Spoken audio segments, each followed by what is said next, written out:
So, you are on the internet using a web browser. You know, that thing with the address bar and back button and bookmarks. That thing you're in right now, up there.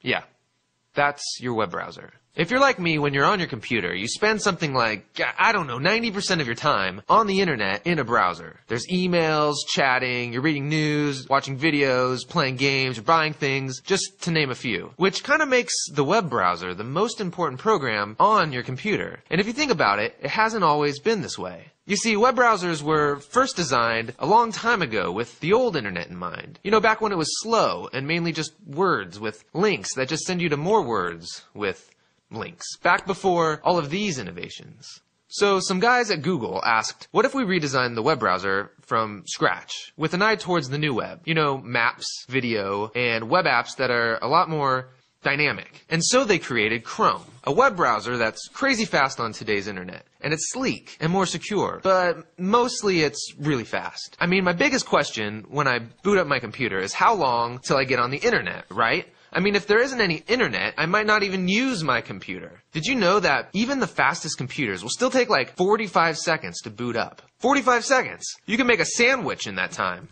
So here's what's going on when your computer's booting up. There's this list of things to do, stuff I'm sure you don't care about, but it cranks through them one at a time. What you probably notice is that your programs begin loading up slowly, and if you're like me, as soon as you see your web browser icon appear, you're like double-clicking it over and over and over. Let's go, buddy, I got some emails to read. Well, all of this stuff is called your operating system. And over time, it gets rusty, and your once fresh computer gets slow. Well, Google was like, wait a second, if your operating system's a hassle and all you're really using it for is to get on your web browser, to get online, then maybe we don't need this anymore. What if when you pressed on, you were on the internet in seconds? What if your browser was your operating system? And so check this out. This means that you don't have to deal with managing programs or nagging updates or lost files or confusing settings or blue screens of doom and there's no nagging updates. Just your browser. Which means you can still listen to music, you can watch movies, interact with friends, you're creating documents, you're playing games, you're writing your emails, you're doing all of this stuff that you were already doing on the internet. But here's the thing, none of this is stored on your computer. What? None of it, you ask? Yeah, none of it. Really nothing? Yeah, nothing is stored on your computer.